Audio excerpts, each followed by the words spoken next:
Once upon a time, down on an old farm, lived a duck family, and Mother Duck had been sitting on a clutch of new eggs. One nice morning, the eggs hatched, and out popped 6 chirpy ducklings. But one egg was bigger than the rest, and it didn't hatch. Mother Duck couldn't recall laying that 7th egg. How did it get there? The little prisoner was pecking inside his shell. Did I count the eggs wrongly? Mother Duck wondered. But before she had time to think about it, the last egg finally hatched. A strange-looking duckling with gray feathers that should have been yellow gazed at a worried mother. The ducklings grew quickly, but Mother Duck had a secret worry. I can understand how this ugly duckling can be one of mine, she said to herself, shaking her head as she looked at her last-born. Well, the gray duckling certainly wasn't pretty, and since he ate far more than his brothers, he was outgrowing them. As the days went by, the poor ugly duckling became more and more unhappy. His brothers didn't want to play with him. He was so clumsy. And all the farmyard folks simply laughed at him. He felt sad and lonely, while Mother Duck did her best to console him. Poor little ugly duckling, she would say. Why are you so different from the others? And the duckling felt worse than ever. He secretly wept at night. He felt nobody wanted him. Nobody loves me. They all tease me. Why am I different from my brothers? Then one day, at sunrise, he ran away from the farmyard.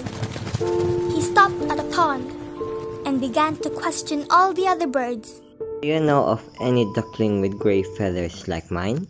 But everyone shook their heads in scorn. We don't know anyone as ugly as you.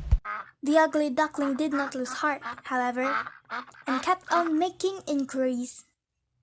He went to another pond, where a pair of large geese gave him the same answer to his question. What's more, they warned him. Don't stay here. Go away. It's dangerous. There are men with guns around here. The duckling was sorry he had ever left the farmyard. Then one day, his travels took him near an old country woman's cottage. Thinking he was a stray goose, she caught him. I hope it is a female and lay plenty of eggs, said the old woman, whose eyesight was poor. But the ugly duckling laid not a single egg. The hen kept frightening him. Just wait. If you don't lay eggs, the old woman will wring your neck and pop you in the pot. And the cat chipped in. Hee hee, I hope the woman cooks you, then I can gnaw at your bones. The poor ugly duckling was so scared that he lost his appetite, though the old woman kept stuffing him with food and grumbling, If you won't lay eggs, at least hurry up and get plump. Oh dear me! moaned the now terrified duckling. I'll die at fright first, and I hope that someone would love me. Then one night, finding the hutch door ajar, he escaped. Once again, he was all alone. He fled as far away as he could, and at dawn, he found himself in a thick bed of reeds. If nobody loves me, I'll hide here forever. There was plenty of food, and the duckling began to feel a little happier, though he was lonely. One day, at sunrise, he saw a flight of beautiful birds wing overhead, white with long, slender necks, yellow beaks, and large wings. They were migrating south. If only I could look like them, just for a day, said the duckling admiringly. Winter came, and the water in the reed bed froze. the poor duckling left home to seek food in the snow. He dropped, exhausted, to the ground. But a farmer found him and put him in his big jacket pocket. I'll take him home to my children. They look after him. Poor thing, he's frozen. The duckling was showered with kindly care at the farmer's house. In this way, the ugly duckling was able to survive the bitterly cold winter. However, by springtime, he had grown so big that the farmer decided I'll set him free by the pond. that was when the duckling saw himself mirrored in the water.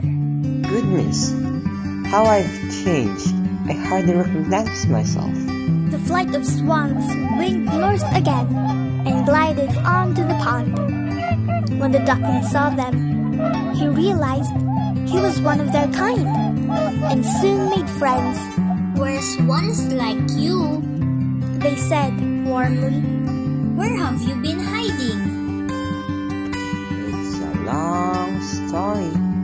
Replied the young swan, still astounded. Now, he swam majestically with his fellow swans. One day, he heard children on the riverbank exclaim, Look at that young swan. He's the finest of them all. and he almost burst with happiness.